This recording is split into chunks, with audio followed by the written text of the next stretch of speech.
समर्थ social फाउंडेशनचे सर्वेसर्वा सादिक शेख साहेब, संस्थेचे संचालक सुहास पाटील सर, असलम सर आणि देसाई सर आणि विचारपीठावरील सर्व मान्यवर आणि इथं उपस्थित असलेले सर्व संस्थेचे हितचिंतक, संस्थेचे झोनल ऑफिसर, संस्थेचे रिजनल ऑफिसर, संस्थेचे डेव्हलपमेंट ऑफिसर आणि सर्व PRO सर्वांना आजच्या प्रजासत्ताक दिनाच्या तुम्हा सर्वांना हार्दिक शुभेच्छा।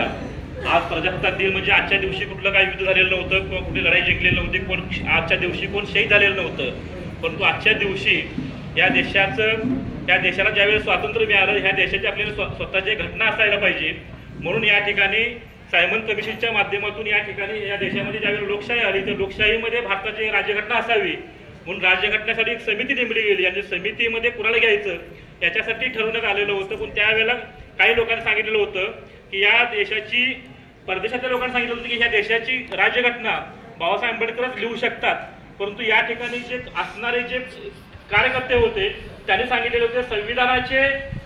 दरवाजेच काय तर संविधान सभेच्या खिडक्या देखील बाबासाहेब आंबेडकरांना उपलब्ध नसणार आहेत असं त्यांनी सांगितलेलं होतं। परंतु बाबासाहेब आंबेडकरांना महाराष्ट्रातून निवडून जाता आले संविधान सभेवरती, पश्चिम बंगालमधून ते संविधान सभेवरती निवडून गेले आणि 2 वर्ष 11 महिने आणि 18 दिवस रात्रंदिवस कष्ट करून त्या देशाची संविधान लिहिण्याची जबाबदारी, खूप मोठी जबाबदारी डॉक्टर बाबासाहेब आंबेडकरांनी पार पाडली आणि 28 नोव्हेंबर 1949ला ही देशाची संविधान सभेला ते सुपूर्द, राष्ट्रपतींना सुपूर्द केले आणि त्याची प्रत्यक्षामध्ये अंमलबजावणी 26 जानेवारी 1950 म्हणजे आजच्या दिवशी त्या संविधानाची अंमलबजावणी झाली आणि आज संपूर्ण देश, या देशाचा सर्व कारभार म्हणजे ग्रामपंचायतीपासून गल्लीपासून दिल्लीपर्यंत सगळा कारभार त्या भारताच्या संविधानावरती चालतोय आणि ह्या संविधानाचं रक्षण करणं ही तुमच्या आमची एक भारतीय नागरिक म्हणून तुमच्या आमची सर्वांची जबाबदारी आहे। पुन्हा एकदा प्रजासत्ताक दिनाच्या सर्वांना तुम्हाला शुभेच्छा देतो आणि या ठिकाणी आपण प्रजासत्ताक दिनाच्या निमित्तानं आज आपण या ठिकाणी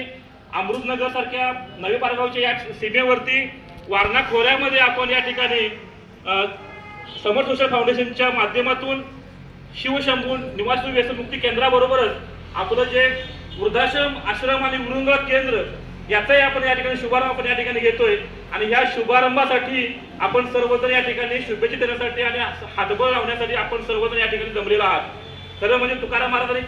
400 वर्षापूर्वी तुकाराम गाथेमध्ये सांगितलेलं होतं, माय बापे केवळ काशी तेनेनं व्हावे तीर्थाशी, पुंडलिके काय केले परब्रह्म उभे केले, तैसा होई सावध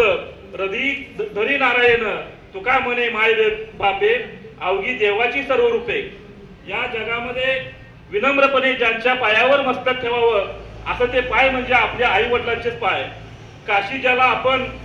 सर्वात पवित्र मानतो आहे, असे तीर्थक्षेत्र मानतो, त्या काशीचे पुण्य आपल्या आई वडिलांच्या सहवासातूनच मिळते। ते पुण्य मिळवण्यासाठी कुठं देवदेव करत बसण्याची किंवा कुठल्या तीर्थक्षेत्राला जाण्याची अजिबात गरज नाही, ते सर्व मिळतं ते आई वडिलांच्या सेवेतच। अहो जरा विचार करा, तो पुंडलिक ज्या वेळेला त्याच्या आई वडिलांची सेवा करत होता त्यावेळेला साक्षात पांडुरंगाला भेटण्यासाठी आला, तेव्हा त्या पांडुरंगाला सुद्धा त्या पुंडलिकाने सांगितले की ही घे वीट आणि उभा राहा तिथे, मी आता माझ्या आई वडिलांची सेवा करत आहे, त्यामुळे तुझ्याशी बोलण्यासाठी मला वेळ नाही। साक्षात भगवंताला सुद्धा वाट पाहायला लावली। त्यामुळे प्रत्येकाने आई वडिलांची सेवा करत आश्रतांना, आई वडिलांची सेवा करत असताना त्या पुंडलिकासारखे सावध असायला हवे, परमेश्वराला आपल्या हृदयात ठेवावे, परंतु त्याच परमेश्वराला प्राप्त करण्यासाठी आई वडिलांची सेवा करण्याची थांबवू नये, कारण आपले मायबाप हे ईश्वराचे पूर्ण रूप आहेत आणि त्यांच्या सेवेतूनच ईश्वर प्राप्त होत असतो। थोडक्यात काय तर अगोदर आई बाप, मग नंतर सगळी दुनिया, मग प्रत्यक्ष परमेश्वर जरी आला तरी तो नंतर, असं या ठिकाणी प्रत्यक्ष कृतीतून या ठिकाणी दाखवून देण्यात आलेलं आहे। आणि हीच जिजाऊ जिच्या प्रेरणे उदळे स्वराजी ज्योती, हीच जिजाऊ जिने घडवले राजे शिवछत्रपती, शिवरायांची कीर्ती सांगे आईच माझा गुरु, एक राष्ट्रमाता जिजाऊ मासाहेब 2 छत्रपती घडवू शकते, छत्रपती शिवाजी महाराज आणि छत्रपती संभाजी महाराज। ज्या माऊलीनं ज्या जिजाऊने स्वप्न बघितलं की या रयतेचं राज्य आपल्याला निर्माण करायचं आहे आणि ते रयतेचं राज्य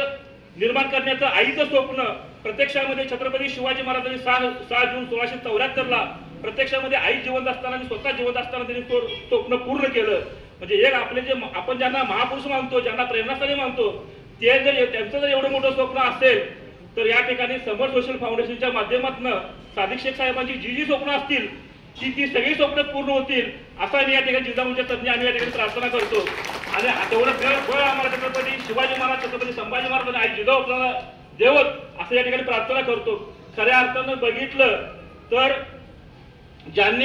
ज्या आईनं छत्रपती शिवरायासारखे, छत्रपती शंभूरायासारखे छावे निर्माण केले, तसं जर प्रत्येक आईनं जर आपल्या मुलांना जर चांगले संस्कार दिले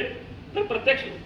पुढे भविष्यामध्ये सुद्धा ती मुलं आपल्या आई वडिलांना सांभाळल्याशिवाय राहणार नाही। एक आई तर 4 मुलांना लहानाचं मोठं करू शकत असेल, 4 मुलांचा सांभाळ करू शकत असेल, त्यांना लहानाचं मोठं करत असेल, तर ती 4 मुलं आज एका आईला, एका वडिलाला का सांभाळू शकत नाही, ही परिस्थिती कशामुळे निर्माण झालेली आहे याच्यावरती विचार करणं गरजेचं आहे। खऱ्या अर्थानं या महापुरुषांचा विचार घेऊन या ठिकाणी समर सोशल फाउंडेशन आणि शिवशंभू आधार व्यसनमुक्ती मार्गदर्शन केंद्र आणि वृद्धाश्रम आणि विनोदगुळा केंद्र यांच्या माध्यमातून हे जे काम चालू आहे हे खऱ्या अर्थानं येणाऱ्या काळामध्ये फक्त महाराष्ट्राला नव्हे तर संपूर्ण देशाला एक दिशा द्यायचं काम या ठिकाणी समर सोशल फाउंडेशनच्या माध्यमातून केल्याशिवाय राहणार नाही। मी माझ्या परीनं जेवढं शक्य आहे तेवढं सहकार्य या ठिकाणी या वृद्धाश्रमाला आणि विनोदगुळा केंद्राला देण्याचा मी सातत्यानं प्रयत्न करत राहीन एवढं बोलतो। पुन्हा एकदा या कार्यक्रमासाठी शुभेच्छा देतो आणि इथंच थांबतो। धन्यवाद। जय जिजाऊ, जय शिवराय।